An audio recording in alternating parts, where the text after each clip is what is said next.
سلامونه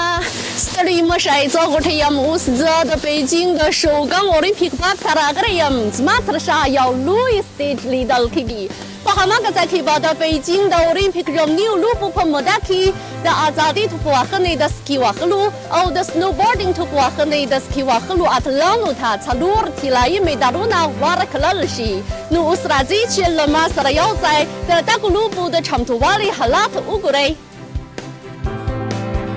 د دغه سټېج جګوالی 60 متره دی او د سیارې لارې اوږدوالی بیا 140 مترو ته رسیږي او د لارې سوری یې 40 متره دي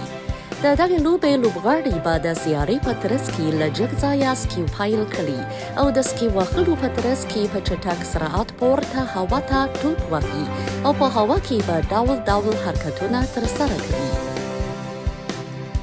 د سیارې د دغې لارې پر دواړو غاړو د واورو جوړولو ماشینونه لیدل کېږي اوس دا ټول ماشینونه د واورو په تولید بوخت دي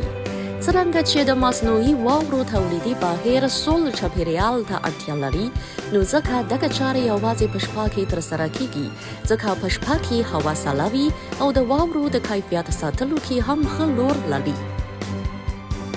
د 2022 کال د فبروري په 4مه نېټه به د بېجینګ د اولمپیک ژمنۍ لوبې په رسمي توګه پیل شي او د مختلفو هیوادونو لوبغاړي په بېجینګ ته راشي او په ګډه له سپورتي لوبو څخه خوند واخلي